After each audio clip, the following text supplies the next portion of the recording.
Hello and good day, everyone. Welcome to another episode of Magic the First Pioneers podcast. This podcast is all about the Pioneer format, and we keep our listeners up to date with what is new, interesting, and powerful in the world of Pioneer. I'm your host, Kevin Finkel, joined here with my co-host and our... do we call you a co-host as well? What do you think, Ryan? Ashiok's been with us for so much lately, yeah. Our returning guest. Returning guest, yes. But hey, yeah. Should you go first or should I go first? Go first. Go ahead. Okay, yeah. So hey, everybody. I am the co-host, Ryan from Japan. I'm the Japan hobbyist and special guest, also starring. What up? It's me again. Guest. I just keep coming back. Can't get rid of me. It's your boy Ashiok. And why would we want to? I know. I give such good commentary.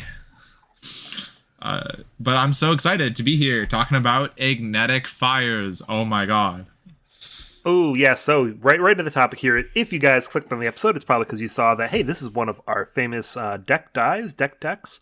We're going to look into everything about a deck. You know, I love to talk about the history. We love to talk about, like, why we make the certain choices on what we did. And we usually just go through a whole deck, like, everything about it.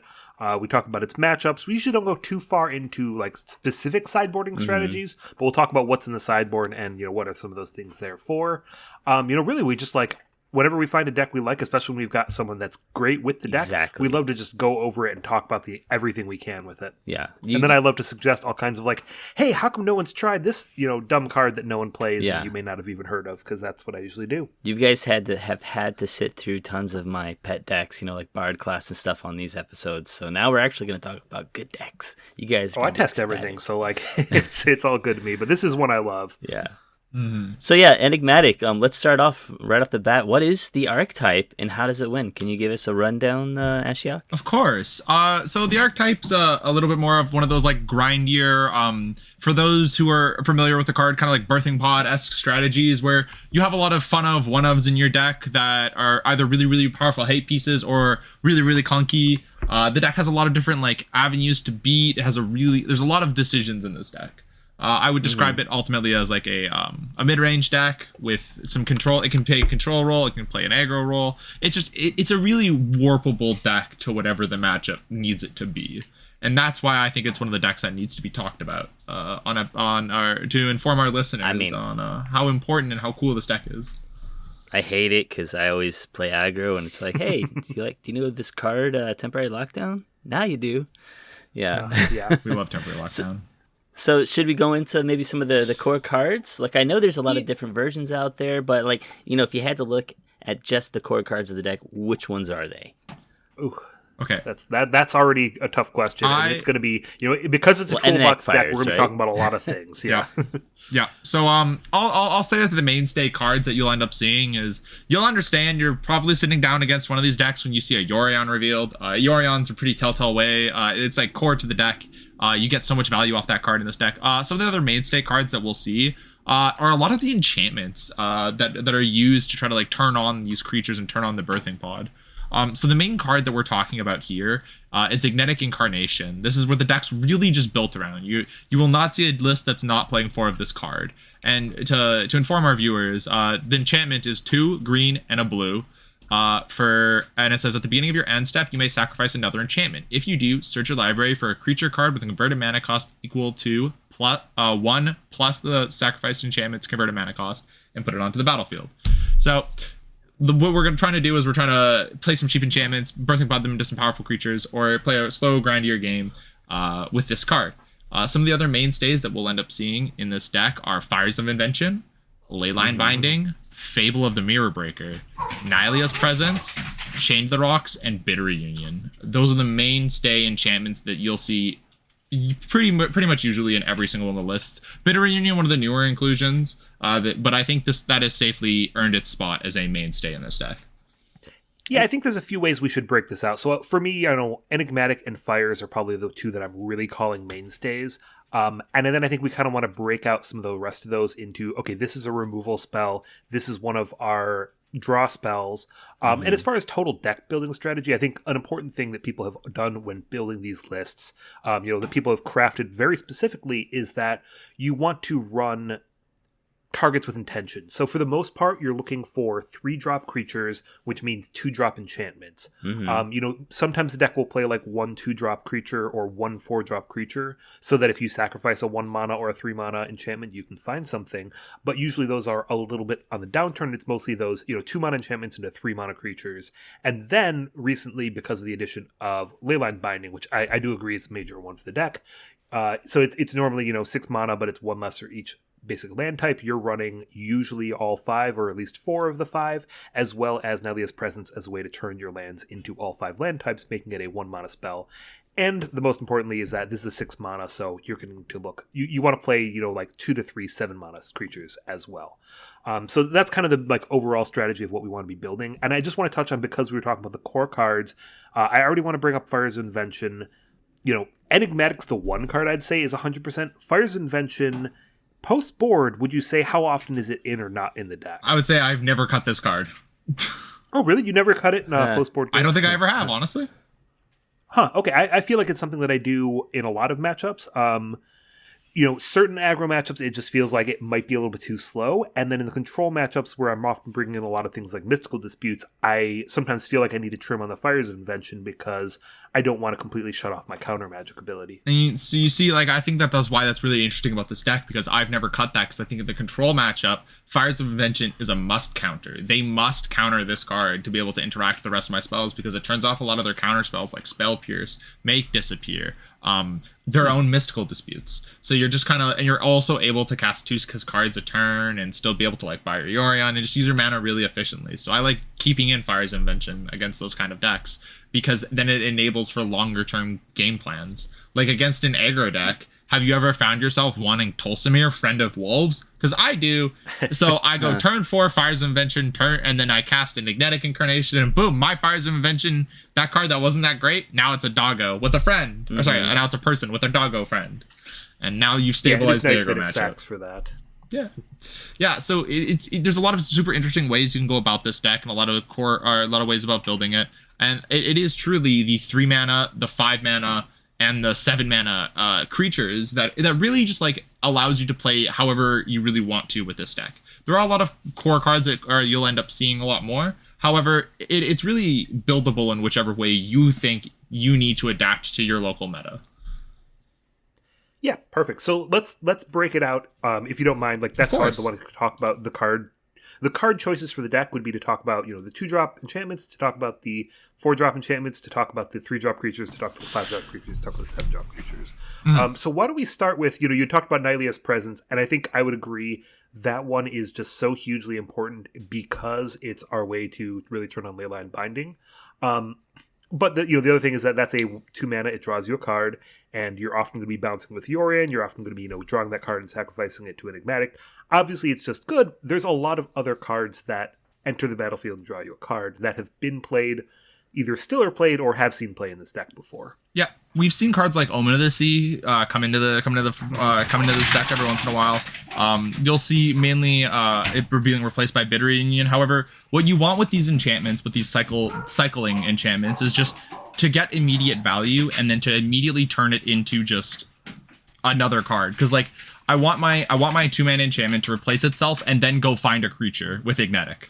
That's all you want, is just something to go replace itself or something to dig you deeper to finding your bigger payoffs. Because this deck is really built around Enigmatic Incarnation. And this deck, is, for being 80 cards, it's still very surprising how consistently you're able to find this card. And so what you're wanting to turn in, I assume this is where you want me to segue it to, is the creatures that you're wanting to find off these draw card enchantments. Well, I wouldn't mind talking about the other options at that 2-drop slot, because I think there are still other ones. Maybe they're seeing less play, but how did you feel about Wolf Willow Haven and, what is it, Jukai Naturalist? Oh, Jukai Naturalist. I love that. So, this was another way that people were going, is that they were trying to kind of accelerate from the 2 mana into 4 mana using Wolf Willow Haven, which doesn't draw you a card, but it does, effectively count as a card because it's a land, it gives you mana, and then Jukai Naturalist kind of doing the same thing, but also being a creature. Those were kind of your 2-drop options there. There used to be, I want to shout out a couple other ones. Lithoform Blight. Yep. Used to see a little bit of play. I almost still like it, but I haven't found room for it in my latest build. That one, again, enters, draws a card. You can put it on your opponent's lands and make them lose abilities, which can do some really nasty things. There's a lot of good lands in the format right now that it's worth turning off. Additionally, I still like Path to the World Tree, but I know that it also hasn't made it into my latest version of it. That one searches for a basic when it enters, so it still replaces itself. And then it can, for like 7 mana later in the game, when you've got Fires of Invention out, do like all kinds of crazy stuff. Mm-hmm. So some of the 2 mana enchantments that I'll just go over and talk about as I remember. Wolflow Haven and other style of ramp cards. I'm usually not the biggest fan of. Okay. I think we see them be a little bit too clunky, because with Fires of Invention, you're wanting to cast all these big, important spells and just like all these really high ramp cards, and it's really awkward with Fires of Invention because it doesn't put another land into play, so you're not able to cast your 4-drops. Oh yeah. But so you can't go turn 3 fires plus Enigmatic. No, off of the Wolf I think the busted, I put in quotations, play is like turn with Wolflow Haven is turn 2 Wolflow Haven, turn 3 fires Fable or Moonblessed Cleric or random 3-drop to try to like cycle yourself into more. Yeah. So now some of the other removals, some things we're seeing also at 2 mana nowadays are removal spells, and I'm going to talk about the old one first. The old one is Trial of Ambition. We sadly don't see Trial of Ambition anymore, but there was a good reason for it. The deck has kind of moved away from all these black cards because it was really hard trying to support 5 colors of mana in this deck. So if you cut Trial and you play Leyline Binding now, which is what was the big changeover, the mana became a lot more efficient. A card in 2 mana that's now seeing play as an enchantment removal is Oath of Chandra. 2 mana, enter, deal 3 damage. It's efficient. The deck is primarily red based anyway for Chain to the Rocks, which is your other big removal spell. So it just kind of clicks. Makes sense. Works out really well. You can technically also do Omen of the Forge, but I do think the 3 damage from Oath of Chandra matters more. I have a question real quick. So like, with auras maybe becoming more popular, I think especially like at a local game store type of metagame, a lot of people might be playing auras over the next few weeks. Would it be a good idea to go back to Trial of Ambition because you get that sacrifice effect? No, I think you have other ways of fighting that matchup with your creatures primarily. However, it's not like a bad shout. I think you're starting to see sideboards tend to start to fix that matchup a little bit. I don't think Vogels has quite made it to LGSs yet. However, with the future obviously going towards Vogels, I think you'll see a turn up in temporary lockdown in the sideboards. Yeah, I think Temporary Lockdown's probably the better call as far as that matchup. Trial's good against some things like it was nice into red-black because it would kill their ward creature without worrying about that. I do want to, you were talking about it, and I think that's going to something we'll address, is that I have seen fully non-black versions of this deck. Like I've seen, they kind of called it 4-color Enigmatic because you don't technically need the black mana. You can, do without it and just kind of play 4-color and lean harder into Omnath that way. I think that now we are kind of leaning back towards 5-color just because Leyline Binding really wants to have all 5 of those types. So as long as you're already going for that, it doesn't hurt too much to splash for like 1 or 2 black cards in the list. Yeah. I think the black cards that you mainly are seeing right now are just a random fun of 1-ofs that get you tutored anyway. So like you don't always need the black mana. Yeah. Currently the lists, they usually run around 30 to 32 lands for the black mana. I think you'll usually see like 3 lands plus the 4 Annihilate's Presence is usually only good enough. So you're only very lightly touching black in a lot of these lists. And I think that makes it okay.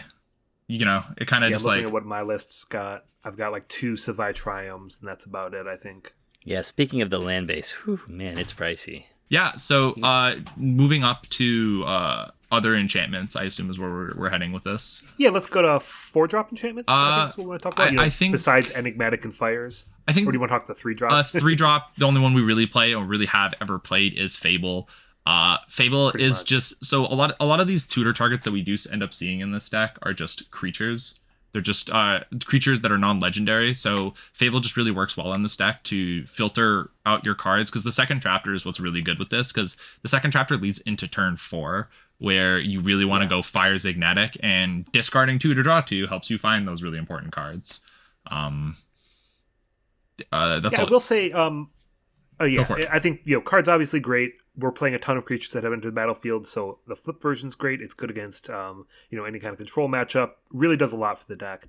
I don't think it's not maybe the best Fable deck, but it's still a deck that's great, that's playing Fable, and it does it really well, kind of thing. Like, if that makes any sense. I will say, as far as 3-drop enchantments, we've seen non-zero Oath of Kaya in the past. There's also been occasionally times where we've seen a 3-mana enchantment creature, because then it's a tutorable creature that can also then go up. Something like the Kalos. What was the red-green god? Klothys. There we go. Klothys, yeah. Klothys. I mean, I actually have a quick question. As someone who doesn't play this deck, it seems like we have a lot of enchantment creatures nowadays, and it's like, why not play more of those? Because then you could either search for them, or you could sacrifice them to look for something else, right? Wouldn't it kill 2 birds with 1 stone? The short answer is there's not a lot of good ones. Okay. I think the one that's good is the dog, the 2-mana Spirit Companion. Yeah, the dog that draws you a card. You were talking about, that basically just fills a role of one of these 2-mana draw cards. And I think that we move back to Nylea's presence to support the Leyline Binding, and that's kind of what pushed that out. Because there's the black-green one. That's I was gonna go over the few that do end up seeing play, and the one that you're mentioning is Gloomshrieker. Actually, that one's just a regrowth effect at 3 mana. So it was competing with Renegade Rattler at the time, if I remember correctly. And it just kind of got pushed out because Renegade Rattler is better because we're moving towards less black cards, and then Renegade Rattler got cut because you wanted Moonblast Cleric for more consistency. And I think Renegade Rattler is back because of Bitter Reunion. It was an awkward thing where Renegade Rattler in hand was often very bad with this deck, but Bitter Reunion enables it and gives you more stuff in the graveyard a lot easier. Yeah. I think we're seeing a little bit less of it actually because of just Alishnorn and similar. Usually I think regardless we're talking about one copy. It's one or nothing. Shout out to the other one, Destiny Spinner. Destiny Spinner is also another good enchantment creature. That's the one that makes it so you can't get your enchantments countered. But in most, you're usually only playing one of these cards, and at most they really just kind of suck. So sadly, back in the day, Sometimes we'd see the 4-mana Thassa as well. And I think we've also seen in the past. I think that was my innovation of Weaver of Harmonies, which copies an ability of an enchantment. So it's ETB. So you copy Leyline Binding triggers or whatever. It was really cute back in the day, but sadly we've outclassed it. We did also mention the Jukai Naturalist as well as also an enchantment creature, so you can theoretically sack it for a 3-drop. You would eventually turn it into it. Speaking of old cards, didn't this used to play Starfield of Nyx way back? No, I've never seen one with this. Someone was playing that. Okay. I think you're thinking of Doom Foretold decks, and that's a throwback. Okay. Yeah. But moving on, I think the only other enchantment slots that we really have to talk about, we don't really ever see a lot of 5-mana enchantments or 4-mana enchantments. The ones that we do end up seeing are sagas. Typically, they're one-ofs to tutor. That being your Binding of the Old Gods or your Elspeth Conquers Death. Things that just would interact well with not having your ETBs shut off from Mommy. Or other permanents that could exist in the format.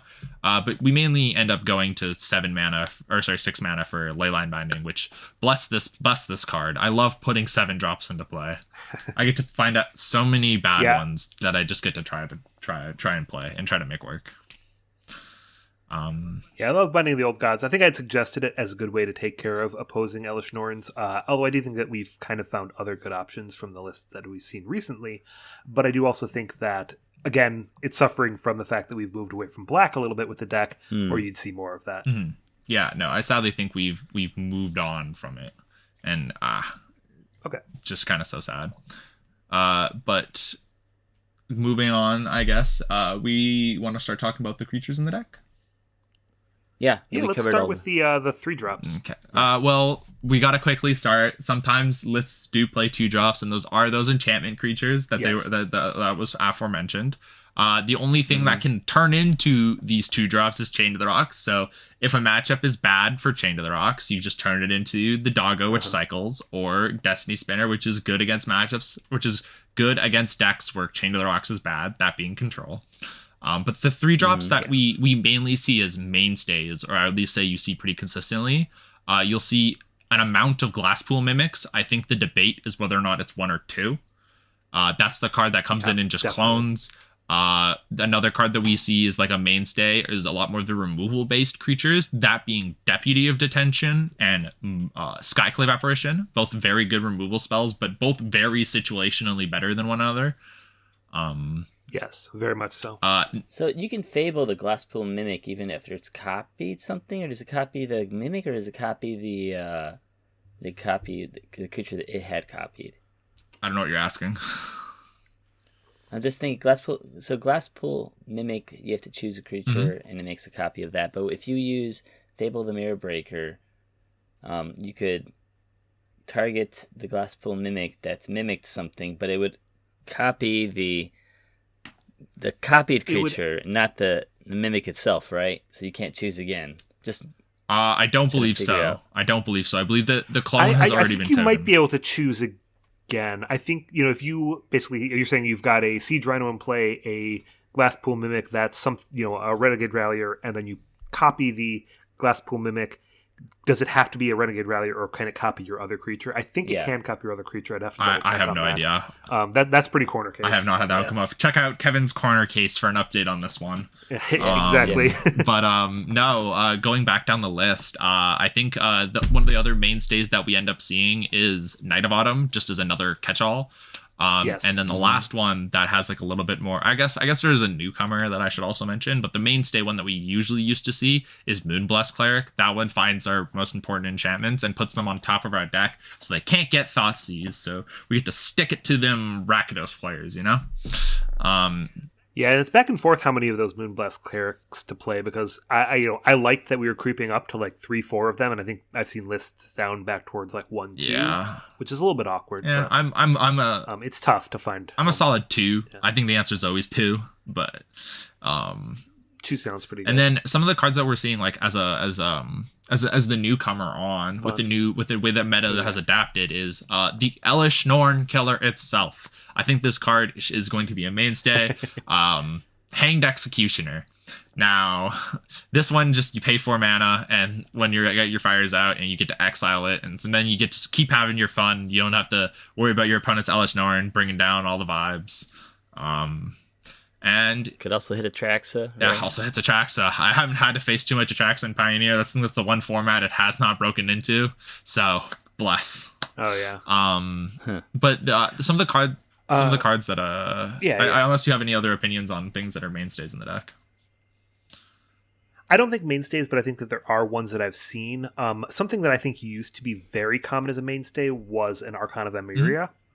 A little bit awkward with Fires Invention, but just shuts down a lot of decks and is a strong card to just kind of grab. That one used to always be a one of. I think that Callous Bloodmage is another one of those nice one ofs when there were more decks that cared about the graveyard hate of it. That was the really nice thing, is to be able to have a main deck card to go and grab and exile a graveyard. Those are 2 that I always really like to have. I've got a lot of fun ofs that I've tried in the deck. Like I've tried, the Catilda, the flip one that like power and toughness equal to your enchantments. I've tried Fierce Empath is a thing that you can do. Now maybe even more relevant because you have some 7 drops in the deck. That actually doesn't seem unreasonable. It searches for it, puts it into your hand or on top of your library. Yeah, into your hand. Okay. And just because I do have to shout it out, I have played a Zerta in my Enigmatic deck because I'm garbage. I just want to respectfully say... That's the 4-mana goblin, right? No, I think that's the companion. It's the companion, yeah. The companion. Okay. The red-white one? Yeah. Okay. The one that in my defense, I was running like Scarab God, Kenrith, Yeah. and I was running a bunch of Path of World Tree, and You could play. You know, I got to shout out my garbage.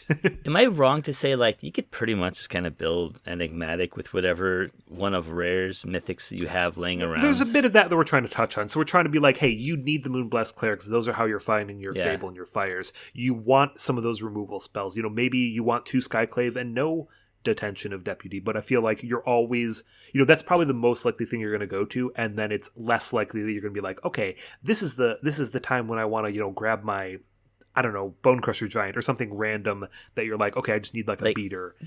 So yes, you can kind of play around with it, like find what you want, but like we're trying to shout out like these are the ones you're going to go to because like a lot of board states call for, okay, I just want a removal spell on my creature. It almost feels like you're playing an EDH deck or like a cube deck. Kind of. Yeah, kind of. That's the vibes for all this these deck. One-ofs. But to expand further onto Kevin's ideas about some of the cards that I wanted to also talk about, that I was going to talk about is the fun ofs, because I played this deck I played this deck to I think a 22nd finish at the RC at the Canadian RC. So you know I got some opinions. I think Arcana Myria should always be in the deck. I think that card should be a mainstay, but it's something that a lot of people. It's very opinionated. Sometimes people put in the board, sometimes people put in the main. I think that obviously it's a non-bow sometimes with Fires of Invention, but the fact that the deck has moved towards Bitter Reunion and Fable means that if the card is bad, discard it. Just get rid of it. That's all you have to do. Just throw it away. Like you see so much of your deck so quickly. So if the card's bad, get rid of it. But the matchups where it's like really, really good are Mono Green, Lotus, and those are matchups that are already just like kind of hard. So you kind of need these cards to just have a dog in the race, you know?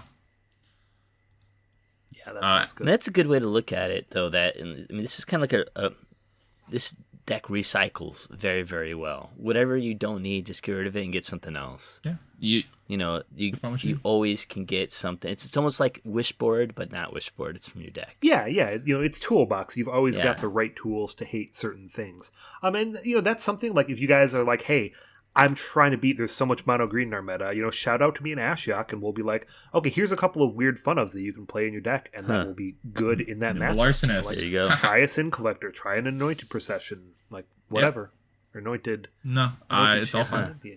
Whatever. Sorry, you guys I think we can quickly touch on 4 because like 4 doesn't have like drops?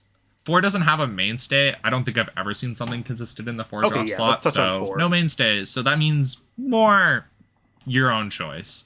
Cards that we have seen that I will touch on are Omnath. Omnath being really good to just kind of like get you back to the game. Obviously, it's really awkward, but you know. But Siege Rhino is one that's becoming a lot more popular a lot more recently with the addition of Mommy. Clocking your opponent for 4 or for 3 was never that impressive, but clocking your opponent for 6 has become a lot more impressive, especially when now that you're able to copy it with Fable. Siege Rhino has just kind of like crept its way back into its deck and a little bit more towards the forefront. I used to yell at people whenever they had this card in their deck. I'm like, this card is bad, quit playing this. And then eventually people started listening and now I'm wrong, so it doesn't matter. But I think Siege Rhino is becoming more and more of a mainstay as the meta starts to develop. Yeah, I'd say those two are the mainstay. If I were to shout out, you know, maybe these are more of sideboard options that you can bring in. Oh yeah.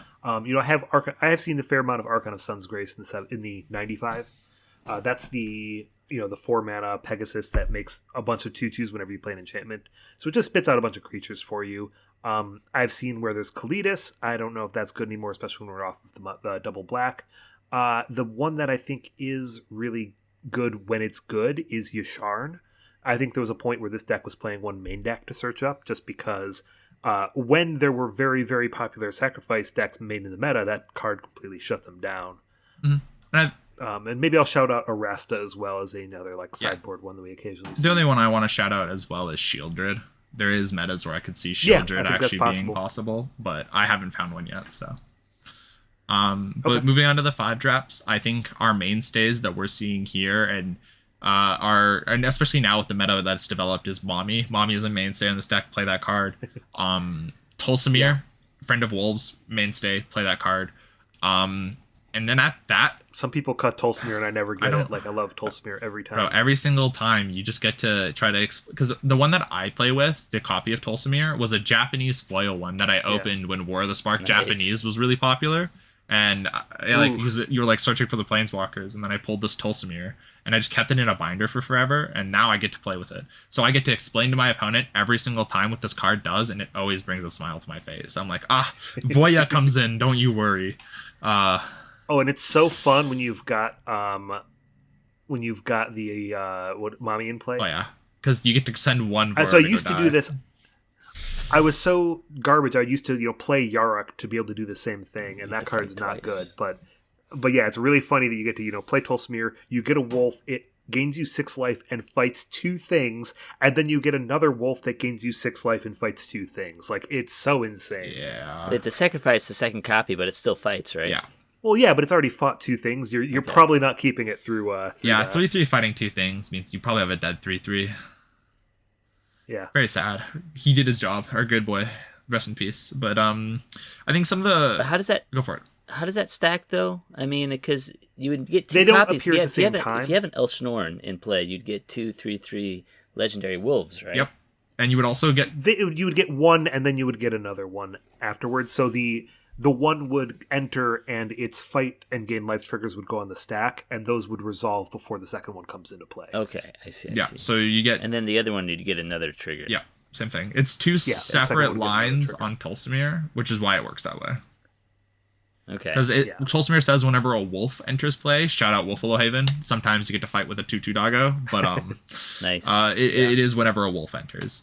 Some of the more tech cards that I think may be becoming a mainstay now is Kenrith. I think we've safely moved away from the main deck Yorion and the main deck Karuga. I was about to say, do you not think the main deck Yorion is a mainstay? Because I always felt like you had to have one. I don't think so. I going into the RC, I was introduced to Karuga Fires, and then it kind of made me fall in love with Karuga. Okay. And then I was like, what if we just played a Karuga in this deck? And then I kept testing it. And every single time it was drawing 4 or 5, which would be 5 fresh new cards versus Yorion recycling some of your cards. And on average, you would reuse your removal spells sometimes. Like sometimes they had really important creatures under them, so you couldn't really flicker them. And you would sometimes draw 1 or 2 cards off of a Bitter Reunion or Annihilus Presence. So Kruger was just so much more consistent at gaining card advantage versus Yorion sometimes was kind of just pretty meh. But I think that we've moved fully towards Kenrith because it's something that, because Fires doesn't cause you to tap your mana for spells anymore.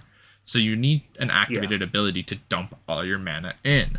And with Elishnorn seeing a lot of play right now, a lot of your deck kind of gets turned off to Elishnorn. So you need something to do with this mana now. And well, Kenrith has you back. Don't worry. Kenrith is something to do with all that mana. Do you mind if I ask real quick, since you just talked about Karuga and you talked about Omnath earlier? There have been versions, like you said, with Omnath or Karuga, and why would you play one over the other? So actually, this is in what situation? This is probably a really good story. So Canada has 2 RCs, as most people know, one out west and one out east, and I went to the west one playing the Karuga Fires list, the one with Omnath, the one without Enigmatic. And I originally went into it thinking that this deck had a lot of good matchups towards Rakdos and Angels and other small to the ground creature decks, but it had a horrible, and I mean downright horrible. I could not win against Mono Green. I could not win against Spirits. I could not win against... It was a very much so mattery matchup. You'd see a lot bigger 80-20s in that deck. But with this Enigmatic Fires, you had a lot more 60-40s. But everything was a 60-40. So you kind of just had a lot more of a safer win rate against a lot of decks versus you just being kind of, well, I either hit my good matchups or I hit my bad matchups. It really depends on whether or not you think you're the best player in the room or you want to roll dice. I see. And same thing with Omnath then? Yeah, Omnath Karuga Fires is the same deck. There isn't another version. It's just the Karuga Fires Omnath pile deck or Enigmatic Fires. Enigmatic Fires I ended up switching towards because I wanted that agency, because I did feel like I was one of the best players in the room. And so I think I kind of tricked myself. Yeah, I always get confused. And when I see Fires, I think it's Fires. I that's why I'm asking you today, what's the difference between the enigmatic version and the other versions, because I just see rainbow. Yeah. So the enigmatic version is a lot more of this mid-rangey creature kind of EQ out with value type deck, while the Omnath Fires version is I'm going to play the most powerful things that I can do for X amount of mana and kill you as quickly as I can with a Cavalier of Flame. I am attempting to find a Cavalier of Flame as quickly as possibly as I can and kill you. Well, I guess you could say that, if you have the mana base for Enigmatic, you could build that relatively easily. It's kind of a good, how can I say, switch or audible. If the metagame is kind of hostile to Enigmatic, switch over to Karuga / Omnath Fires. Yeah, you can. The cards are pretty equal. However, I do think we haven't really seen a whole lot of success from the Omnath pile. However, it is something you can do if you really want to, cast a Cavalier of Flame just to feel something. There you go. But anyways, sorry I stopped. Were you guys doing 6 drops or 7 drops? 5 drops. We have one more 5 drop that I would like to talk about at least, and that is Cavalier of Dawn. Now, this card is very unimpressive when you look at it. It is a 5 mana 4/6 vigilance that has Beast Within text, and when it dies, you get an enchantment. But let me introduce you to this card called Fable of the Mirror Breaker. Okay, this card can copy our Cavalier of Dawn, and we get death triggers off of the copy. So that means we're also creating value. It's also another removal spell, and it is just a catch-all removal spell. It just can get anything, which is the most important part. Just any permanent that's problematic. It's now a 3/3. I've also used this card aggressively. I've used it on my own permanents to be able to push more damage with more blockers. Yep. It has a lot of choices. There's that's what you'll see with the theme throughout this deck. A lot of choices. You can tech it to however you want. Am I missing any 5 drops, Kevin? I think the only one I would really want to give a shout out to, well, I think Scarab God just needs a mention as it's outdated. It used to be a big, powerful powerhouse. It was another thing that just had an amazing activate ability, and you have all these things that have enter the battlefield triggers, so it was good there. I do think that's gotten outdated. Again, I always am just suggesting black cards. And on that theme, Massacre Girl was an insane card when I was still able to play it. My current list does not have it in. I played a Massacre Girl in the sideboard of the LCQs while I was playing Enigmatic for the RC, because I was like, mono white is a really rough matchup for this deck. And I was like, I need something for this deck. I just need something. And then I played against it at the LCQ, and I never drew Massacre Girl, and I 2-0 stomped him. Stomped him. Was not close, because I had 2 Definite Clarions in my board also. And I was kind of like, I guess this is overkill, and I'm worried too much. But that card will always have a place in my heart. I love Massacre Girl. Oh yeah, I've had hands where I just take out 6 spirits with it. It just is insane every time I got when it works. It works good. But there's no 6 drops to really talk about with this deck. We haven't seen a powerful 5 mana enchantment outside of ECD, so we don't really play any 6 mana creatures. If there was one, the only one I could really think of that might be good is Woodland Bellower, but that's throwback tech. Love it. But the more important thing is, what does our Leyline Binding turn into? Well, it doesn't get better for our opponent. I think the only mainstay 7 mana card that we consistently see play is Titan of Industry, because that card, a thing that you'll see is a lot of the cards that say choose one are the mainstays, because you have a lot of choice, because there's a lot of different scenarios you can get yourself into. Sometimes you need Titan of Industry to have a shield counter to be an aggressive beater against Rakdos, and sometimes it took you a while to find the removal spell for a Shieldred, so you need Titan of Industry to gain you 5 life. A lot of choices with this deck, a lot of choices, and I think Titan of Industry is the only mainstay 7 mana card. But working towards the fun ofs, Agent of Treachery, I think that card has its specific metas where it's really good.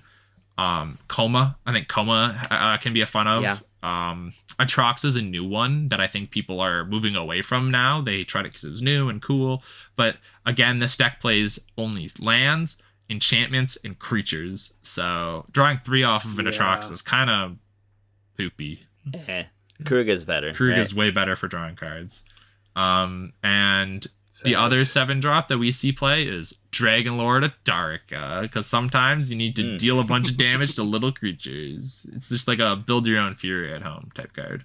Was this the deck that people were playing Dromoka in No. the sideboard? That one guy? No, that was Lotus. That was Lotus. That's Lotus. That's right. Yeah. Okay. So let me. Sorry, I was zoning out. You mentioned Coma. You mentioned Agent of Treachery and Atarka. Yeah, Agent of Treachery. Yeah, I think those are about it. Yeah, those are the ones you see. Like, Coma has really good metas. Also, shout out to Yorion being a serpent you can sacrifice to Coma. Had that come up against Red Black. But yeah, there's a lot of like very minor corner cases of this deck and nuances that you'll learn as you're playing. And trust me, you're gonna make infinite mistakes with this deck. It is so easy to make a mistake with this deck because of all the choices that you have. So that's why this deck rewards consistent play. Yeah. I mean, I would say that's like Pioneer in general, though. I mean, you learn your deck, you can do some very powerful and stupid stuff. I think to each their own. Can we touch on removal real quick? Because I do think that we didn't talk about the like low end removal. Sure. That this deck often does play some amount of Chain to the Rock, often some amount of Portable Hole as well. And how do you feel about that split or like what's important there? I think with the way that the meta is moving, Portable Hole in the board is a little bit okay. I don't think you need it in the main deck, but the cards that we're seeing in the board, which I guess is a great segue, is Temporary Lockdown, which is a bit more of a better catch-all. Obviously, it has some really awkward moments where, like, maybe let's just say you're playing against this big boogeyman auras, right? And I have a light pause underneath my Chain to the Rocks, but my opponent's currently murdering me with a hexproof Bogle that I cannot interact with. Well, looks like I got to give him a light pause because my Temporary Lockdown's taking my own Chain to the Rocks. There's a lot of awkward nuances with Temporary Lockdown, but it is the best answer to Bogles that I think we can find.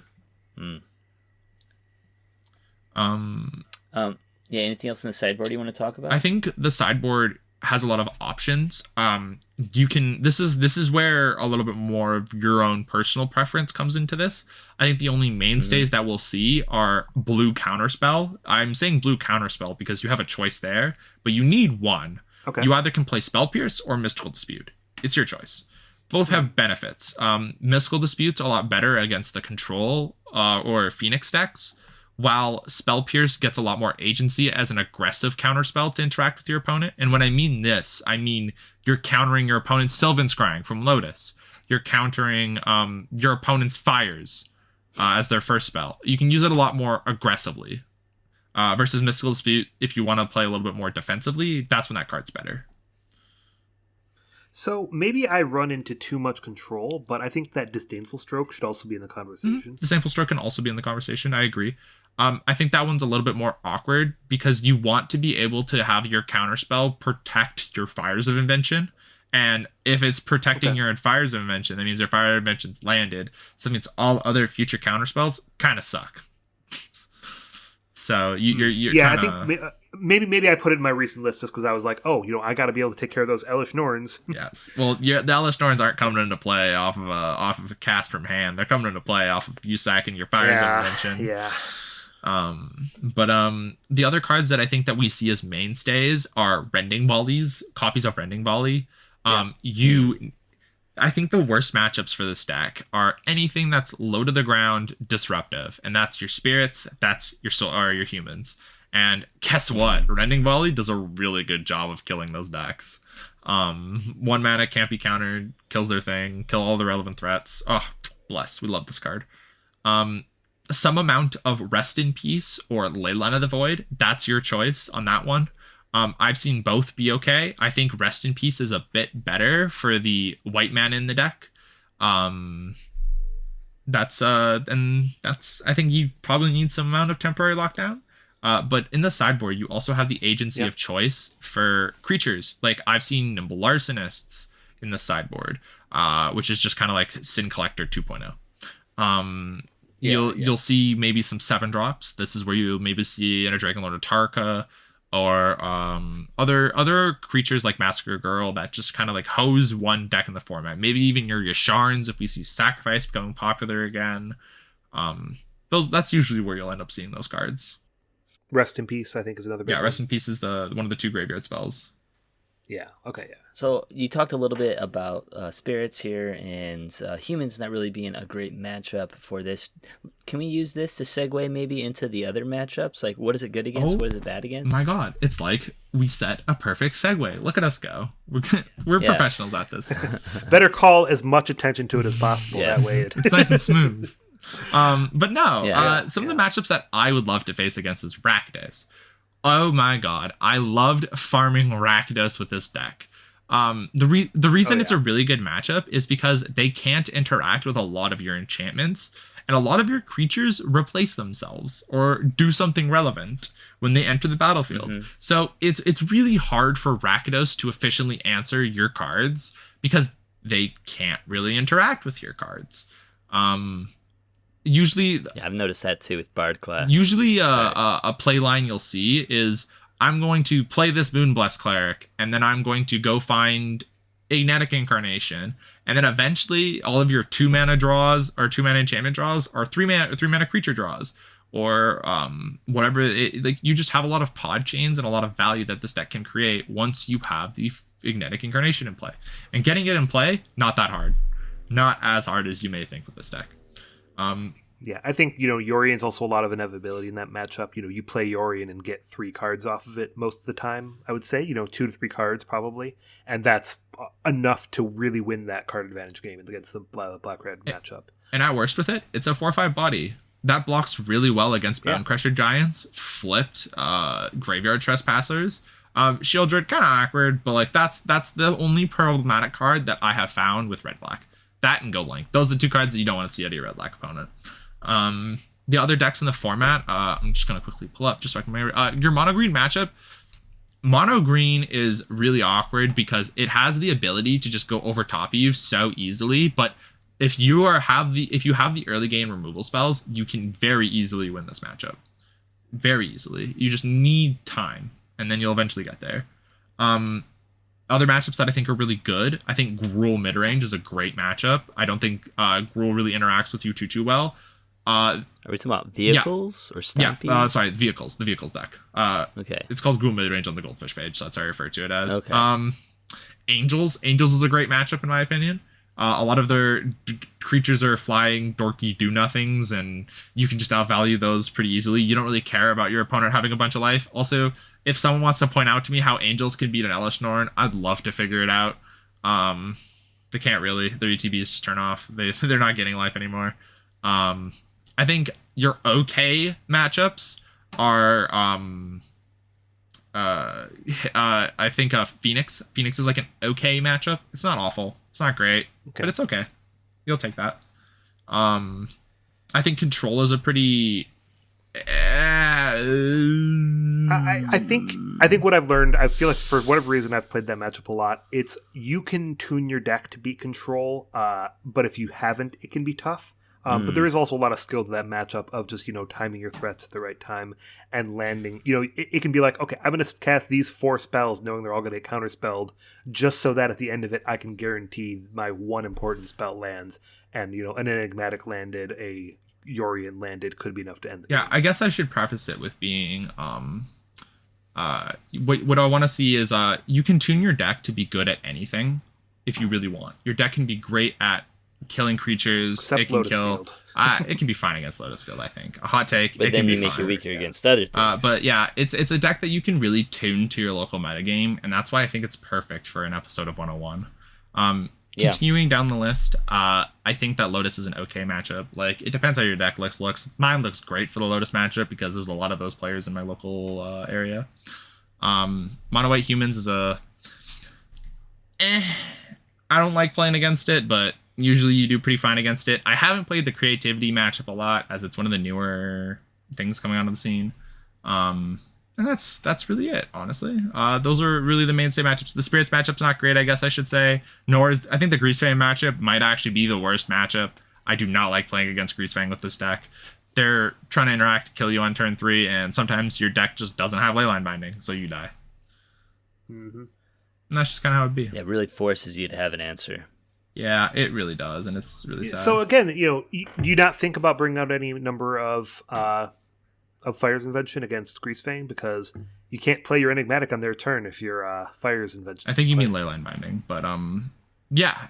Yeah, what I said. No, I don't really think about cutting Fires of Invention in ever, honestly. I just think that because I think that it's a free spell. I count as like I put this enchantment into play, and I think that maybe I'm timing mine a bit better, and to be a little bit more synergistic. Because if I need to cast something on my opponent's turn, my Fires of Invention is not in play, or it's been in play for so long, and I've been trying to remove this damn card. Like, it will not go away. I cannot. Or it's in play, or you're playing it and then sacrificing to Enigmatic immediately. Yes, you are using it to cheat it into that play. Happens. That is all you were trying to do. You have to just get good with the skill of timing this card. And that's all I got to talk about the meta. Okay. Hey, that's pretty. Yeah, I don't have much more to add. One more question then before we wrap this up. We kind of already talked about the deck list, like the core cards and all that stuff. Is there a deck list, like someone's deck list that you like the best, and why do you like it more than the other builds? I mean, there is a lot of deck lists that exist for this deck because there's a lot of different people's take on it, because it is something that you can warp really easily. If I had to look for specific players or lists, I think the list at the PT was great. I think that list was really tuned, and obviously Derek put a lot of work into it. Mick Winsauce on MTGO is playing the deck a lot, and I feel as though that his lists look really good. Same along with a player by the username of Tunic. His looks look great. Or anything that you may see me post. If you want to look for good lists, follow me on Twitter at Dreams of Ashiok. If I see a good list, it'll get reposted. So there's a lot of good lists out there. So do not worry. And at worst, if you find a list, play it. Maybe you might like it, and tune it to whatever you need your list to do, because this deck can do whatever you want. All right, and I'm going to steal that segue and say that my favorite list is whatever you guys out there are playing it, but then tuned to be a little bit better. So give me your Enigmatic list, and I'll give you a suggestion for how you can tune it to your local meta. Go ahead and follow us at MTG Pioneer to be the best place to stay up to date with everything going on in Pioneer, and to find a link to our Discord where you can have even more conversation with all three of us. You guys can find me on Twitter as well at YoJapanHobbyist, and I'm really active in the Discord channel, so definitely stop in there. If everyone's sleeping, I'm awake because I'm on a totally different time zone. So if Pioneer is racing through your mind at 3 a.m. in the morning, hey, I'm there. All right, and I feel like we took Ryan off guard there by going right into our closing without a clean cut off. Hopefully you didn't have any more questions there, Ryan, but I think that was what we really want to talk about in Enigmatic this week. You give Ashiok's. Yeah. Oh my god, I also get to talk. Shout out to my Twitter, Dreams of Ashiok. Shout out to my Twitch, Ashiok Nightmare Weaver. Shout out to my lovely girlfriend. Let's listen to this entire conversation. Go her. That's really it. All right, and shout out to all of our listeners. Thank you guys for listening, because we appreciate you guys hearing, or we would be doing this in the void, and that wouldn't be any fun. So thank you guys for listening. We appreciate all of you. We look forward to being your go-to source for Pioneer information online, and we are enigmatically leaving. No, we're firing out. Firing out. There we go. We are firing out.